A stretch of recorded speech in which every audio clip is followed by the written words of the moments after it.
Hello hello, j'espère que vous allez bien. Aujourd'hui c'est une vidéo, nouvelle unboxing pour mes 30 ans. J'ai reçu un peu plus tard ce cadeau que j'ai reçu, je suis allée récupérer cette semaine. Donc forcément je pouvais pas vous le montrer lors de la vidéo du Hermès, du Birkin. Et là on est sur un cadeau du coup de la part de Vincent, du chéri. Le Birkin c'était de mois à mois et une partie, ma famille a participé sur une petite partie. Donc voilà, je suis contente. Bon, là je pense que vous savez peut-être déjà ce qui se cache dedans ou pas. Ensuite je vous montre l'autre cadeau que Vincent m'a offert. Ok, j'ai pas de dust bag ou quoi parce que je l'ai acheté avec mon entreprise BAM Luxury Store. Voilà, c'est de la seconde main et du coup je peux pas vous montrer de packaging ou quoi. Bon, j'aurais pu faire un packaging balaise mais bon voilà. Et alors celles-ci vous les avez déjà vues, c'est les fameuses ballerines Chanel qui ont fondu. Oui, la semelle a fondu. C'est celle que j'avais achetée à New York. Et du coup, je les ai récupérées à la boutique. Voilà. Donc, pas à New York, bien sûr, mais à Barcelone. Je vous expliquerai vite fait l'histoire à la fin. Donc, restez connectés. Je vais d'abord vous montrer celui-là. Donc, on est allé chez Louis Vuitton. C'était une précommande.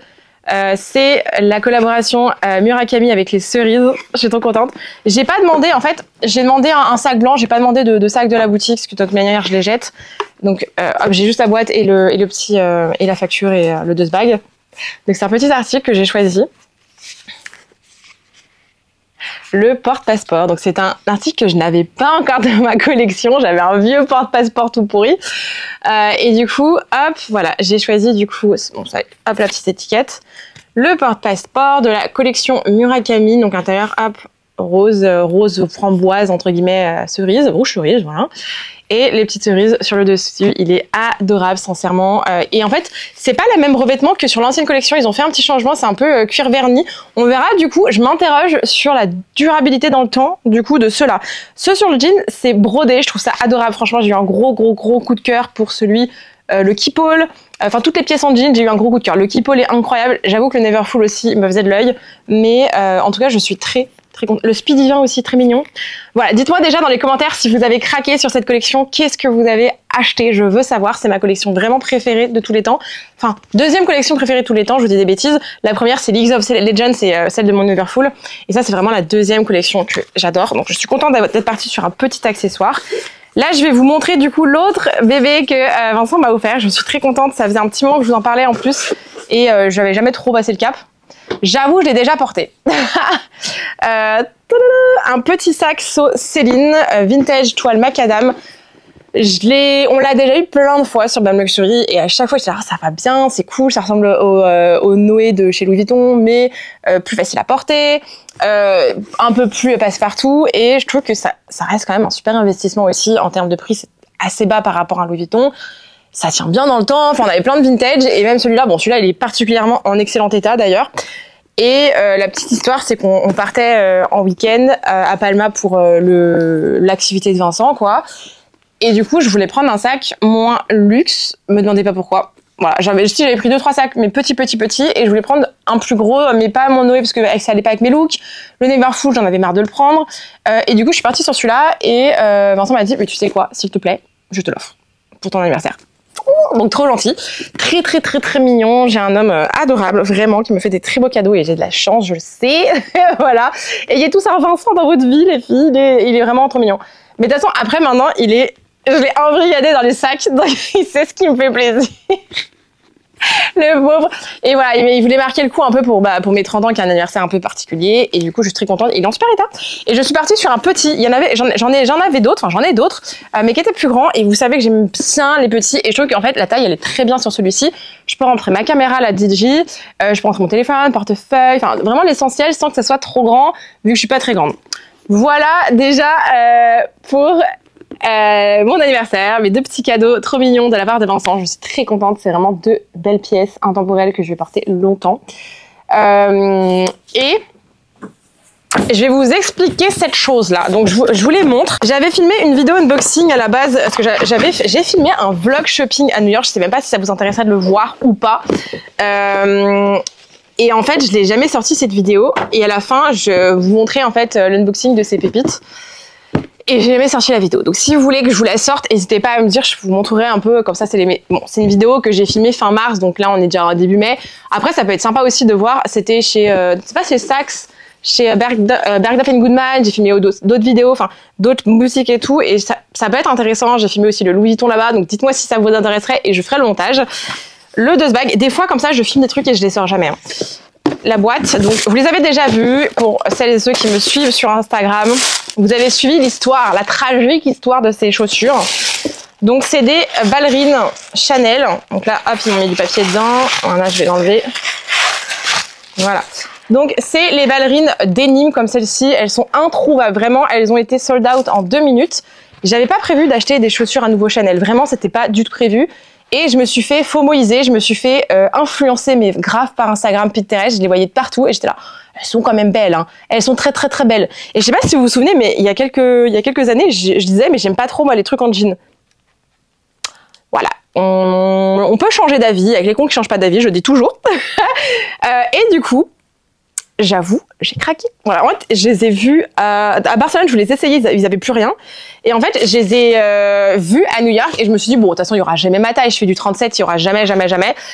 Et finalement, il me dit, bah, c'est la dernière paire en 37. Je me dis, bon, et j'étais chez Bergdorf Goodman, et il y a un stand, il y a des stands de chaque marque, et il y avait le stand Chanel où il y avait un choix de malade mental. Le stand chaussures là-bas chez Bergdorf Goodman sur la 5e avenue à New York. C'est un rêve. Ils ont vraiment toutes les collections. Ils ont un choix, mais monstrueux. C'est vraiment scandaleux. Je crois que c'est l'endroit où j'ai vu le plus de collections possibles et imaginables, en chaussures surtout. Et du coup, j'ai finalement craqué. Donc, j'ai payé en plus un peu plus cher qu'en Europe, forcément. Parce que tout est un chouïa plus cher. Et je les ai pas mises tout de suite. Je les ai achetées fin mars. Je les ai mises début mai. Genre une semaine avant mon anniversaire, un samedi matin. Et au bout donc justement en allant précommander chez Louis Vuitton cette petite chose avec Vincent, hein. Et donc j'y vais, je fais l'aller-retour, hein. Littéralement je marche même pas parce qu'on a pris un taxi aller et un taxi retour, donc j'ai même pas beaucoup marché. Je vous mets la photo de l'état de la semelle après moins d'1 heure d'utilisation, mais réellement on a fait l'aller-retour, hein. Je vous mets là. Et je me suis dit mais qu'est-ce qui... En fait je voyais des petits trucs dépassés, je me dis c'est bizarre, je soulève mon pied, je vois ça, je me dis donc je prends en photo tout de suite. En plus c'était pas la journée. Franchement, j'avais pas du tout envie d'aller en boutique. On était un samedi après-midi, enfin un samedi matin, et du coup je devais aller chez Chanel l'après-midi. Donc j'envoie un message à Maïssa, elle me dit je suis désolée, je suis en congé, je suis pas à la boutique. N'hésite pas à contacter, enfin aller direct en boutique. Donc je vais en boutique, je leur montre, elle me dit oui, bah c'est vrai que c'est bizarre et tout, il y a peut-être un problème de qualité, on va voir. Surtout que je lui dis bah regardez, j'ai une personne qui m'a très gentiment, je sais pas si elle me suit sur YouTube, mais sur Insta, j'ai vu qu'elle avait les mêmes. Je lui ai gentiment demandé de m'envoyer une photo de sa semelle. Et elle, ça fait plus d'1 mois et demi qu'elle les portait, et sa semelle était classique, quoi, enfin comme elle devrait l'être. Bref, du coup, je pars en boutique, je lui montre, je lui dis regardez les miennes, celles-ci, enfin les miennes, je les ai portées même pas 1 heure, je les ai depuis plus d'1 mois, certes, mais il y a un souci en fait. Enfin, c'est comme si ça avait fondu et le plastique, enfin ouais, on aurait dû du plastique et c'était mou, quoi. Et je les ai achetés en boutique. Enfin, je les ai achetés dans un corner Chanel, à la boutique, chez Bergdorf Goodman, etc. Bref, là je me suis fait la réflexion, les boules d'avoir acheté à l'étranger, parce que ça se trouve ils vont pas vouloir me les prendre parce que je les ai achetés à l'étranger. Bon, logiquement non, enfin c'est du Chanel, bref. Mais j'ai commencé à stresser, je me dis oh là là, imagine, enfin c'est quand même 1000 € la paire de pompes, hein. Et je me suis pas trop énervée, mais franchement ça m'agaçait parce que je me suis dit, enfin pour le prix, pardon en fait. Je sais qu'à un moment il faut les ressemeler, mais quand même. Bref, au bout de 2 semaines, donc ça a été quand même long, je pensais qu'elles allaient aller à Paris, en fait, au SAV à Paris. Pas du tout, en fait, c'est une nana du SAV à Barcelone qui me contacte et qui me dit « Bonjour, mademoiselle Ouro, blablabla. Je vous épargne les détails, c'est en espagnol, bien sûr. Pas de problème de qualité sur vos chaussures, y a rien à faire, on peut pas vous les réparer vu que c'est pas un problème de qualité, donc il faut venir les chercher, tout va bien sur vos chaussures. » Alors, déjà, 2 semaines pour me dire ça, Cimer. Alors je sais que les services après-vente dans les boutiques de luxe à Barcelone, c'est une catastrophe. En Espagne en général, c'est une catastrophe. Et on m'en a parlé déjà et j'ai déjà vécu la même chose et j'ai déjà fait appel au SAV Chanel pour changer une petite tirette. C'était une catastrophe. Mais c'était aller à Paris et ça allait. C'était le suivi en fait en boutique à Barcelone qui suivait pas. Cata. J'ai commencé à m'énerver en disant écoutez, il y a clairement un problème de qualité, je les ai mises même pas 1 heure, la semelle elle a comme fondu, c'est mou, vous pouvez le voir, vous avez les chaussures, je vous envoie la photo parce que je lui avais pas envoyé encore au SAV et je pense qu'ils ont pas fait le follow de la photo. J'envoie du coup la semelle de la personne qui m'a envoyé gentiment en lui disant elle, ça fait 1 mois et demi qu'elle les porte, elles sont nickel. Donc Et comment vous m'expliquez ça et trouvez-moi une solution parce que je vais pas récupérer ma paire de chaussures. Alors je vais finir le pied par terre contre le sol alors que j'ai payé 1000 €. Enfin, il y a un moment, c'est pas possible. Et elle me dit, ah ben c'est peut-être que vous avez une démarche différente. C'est un usage, enfin c'est une usure normale suite à un usage régulier et peut-être que vous avez une démarche quand vous marchez différente de la personne qui vous a envoyé la photo. Et je vous conseille d'aller les faire ressemeler chez un cordonnier. Alors là, je commence à vraiment me vénère.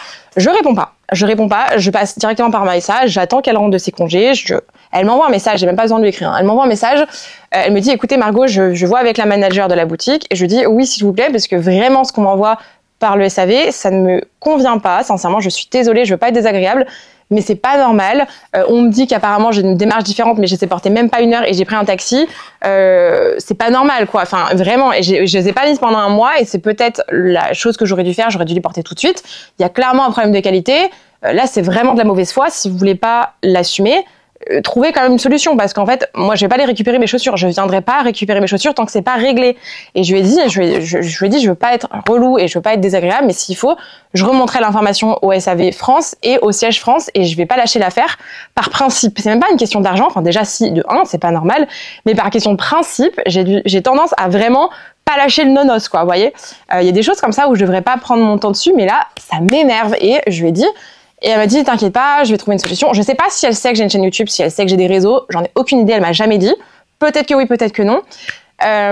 Et donc, est-ce que ça joue? Je ne saurais pas vous dire. Si elle le sait, probablement que oui. Mais du coup, donc j'envoie un petit message. Enfin, elle me dit, je te tiens au courant, je vois avec la manager.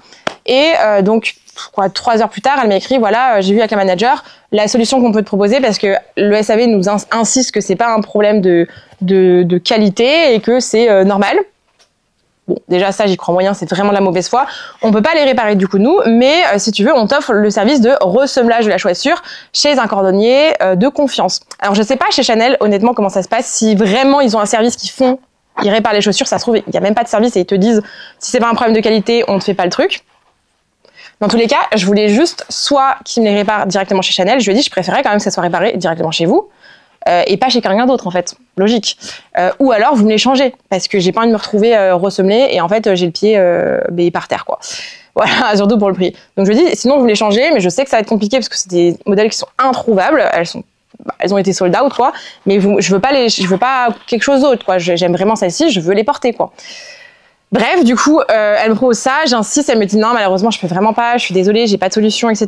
J'ai pesé le pour et le contre, je me suis dit dans tous les cas, il va falloir que je les ressemelle un jour ou l'autre, parce que oui, vos Chanel, portez-les pendant 1 mois ou 2, faites-les, et ensuite, il faudra potentiellement les ressemeler. Déjà, ça glissera moins, et en plus, ça protégera du coup votre semelle qui est censée être en cuir. Bon, là, pas sûr. Mais du coup, j'aurais dit, en plus, j'ai une autre paire de chaussures. Bon, c'est pas la même semelle noire, c'est la semelle en cuir naturel. Hein. Et j'ai jamais eu de problème, alors que ça fait plus de 6 mois que je les ai, même plus. Et je les ai portées et je les ai pas encore ressemblées et tout va bien, quoi. Bref, du coup, j'ai accepté. Je me suis dit, j'ai pas envie de me batailler 50 ans non plus. Ils proposent de payer la ressemblage et tout. Testons comme ça. Je viens d'aller les récupérer. Donc ils m'ont mis une semelle, un patin, je sais pas comment on appelle ça, devant, là, en gomme. En plus, apparemment, c'est des patins qui sont bien. C'est quoi? C'est Viapam? Je sais pas comment ça s'appelle. Apparemment, Vincent m'a dit que c'était une bonne marque. Donc on verra. Au moins, c'est fait avec leurs coordonnées de confiance. Donc s'il y a un souci à nouveau, je vais aller toquer à la porte. Et là, ils ont refait quelque chose, je ne sais pas quoi, un recamouflage. Mais là, c'est un peu collant. Enfin, c'est bizarre, je trouve. Et je me suis dit que j'allais vite les porter pour voir s'il y avait de nouveau un souci ou pas sur la paire. Et pas me faire avoir en disant, en revenant 1 mois plus tard, alors que je l'avais pas porté, hein, mais voilà, qu'on me dise pas, oui, mais ça fait plus d'1 mois, etc. Donc je vais vite les porter. Voilà la petite histoire. Donc si vous avez le souci, n'hésitez pas à insister, vraiment. Si des personnes qui bossent chez Chanel, bah, dites-moi si c'est déjà arrivé. J'ai reçu énormément de messages suite à mes stories de personnes qui ont le même souci, vraiment, sur différents types de pompes. Donc je sais pas si c'est un souci de qualité chez Chanel sur certaines chaussures. Je pense que oui, sincèrement, parce que là, je vais vous remettre les photos. C'était vraiment tout mou, vraiment comme si il y avait un truc qui avait brûlé la semaine, quoi, genre de l'acide ou je sais pas, alors que trop bizarre, vraiment étonnant. Et le SAV a vraiment pas géré derrière, je trouve, à Barcelone en tout cas. Donc je vous recommande pas le SAV Barcelone malheureusement. Par contre, ma conseillère a quand même été ultra à l'écoute et ultra efficace. Donc ça, je suis contente. J'ai une bonne conseillère à Barcelone. Elle est très sympa déjà. Elle regarde pas de haut, elle regarde pas mal. Elle est à l'écoute, elle répond régulièrement, elle répond vite, elle est au top. Donc voilà, donc si jamais vous aviez besoin d'un contact, en tout cas chez Chanel à Barcelone. Et ça m'énerve parce que j'adore leurs chaussures chez Chanel, j'adore leurs nouveaux sacs, les micro-sacs, etc. Je sais que la qualité est moindre et voilà, mais je suis bête. Voilà, je tombe dans le panneau parce que c'est beau. Et bon, une histoire qui se finit pas trop mal. Je vais les essayer pendant au moins une semaine, je vais les porter pour voir ce que ça donne. J'espère que ça va pas repartir sur quelque chose de catastrophique. Là, je sais pas, c'est bizarre ce qu'ils sont faits. Bon, on verra. Mais du coup, voilà pour la petite histoire. C'est assez dingue. Et je suis sûre que certaines d'entre vous ont déjà vécu l'histoire parce que sur Insta, je me suis fait vraiment... D'ailleurs, j'ai pas répondu à tout le monde, je crois, donc désolée si je vous ai pas répondu. J'essaie de répondre dès que je peux. Voilà pour la petite histoire et l'unboxing des 30 ans. Ça finit pas trop mal, donc on verra à tester. Si, sinon, je vous referai un nouvel épisode sur Instagram. Voilà, bon, au moins ils ont ma conseillère à gérer derrière et je remercie pas le SAV de Barcelone parce que c'est pas eux qui ont géré du tout. Et si des personnes qui travaillent chez Chanel, n'hésitez pas à m'écrire en privé pour me dire si c'est normal ou pas parce que j'avais l'impression que c'était vraiment de la mauvaise foi. Je suis pas du tout experte sur les semelles de chaussures, mais là vraiment c'était comme fondu et la semelle ici là, tout là, c'était tout mou. Là pareil, ça commençait à s'abîmer. Enfin, j'ai jamais vu ça. Et j'ai demandé comparaison avant d'écrire et de en ramener les chaussures pour voir si c'est normal ou pas. Et bon, je me doutais bien que c'était quand même pas normal, surtout à moins d'1 heure d'utilisation. Enfin vraiment, j'insiste. Encore au bout d'un mois, bon, et encore non, franchement, pas normal. Bref. Voilà pour la vidéo, c'est un peu sans dessous. C'est une vidéo que je filme aujourd'hui qui sort demain. J'ai filmé vraiment en last minute. J'espère que cette vidéo vous a fait rire, vous a diverti aussi. Voilà, j'en rigole, mais c'est vrai que c'est quand même pas très marrant non plus. C'est du souci, tracas mental. J'ai autre chose à gérer. Je suis pas allée plus loin dans mon lâcher le nonos parce que voilà, en ce moment j'ai vraiment autre chose à gérer et qu'ils ont proposé de me payer la semelle. Mais franchement, sinon j'aurais franchement pu aller plus loin et vraiment m'énerver pour qu'ils me refassent eux en fait directement. Mais après, je sais même pas si c'est un vrai service. Bref, voilà pour l'histoire. En tout cas, je vous fais des gros bisous. Merci de regarder ma chaîne, merci d'être là. N'hésitez pas à commenter cette vidéo avec vos avis, vos retours. Et je vous dis à très vite pour de nouvelles aventures.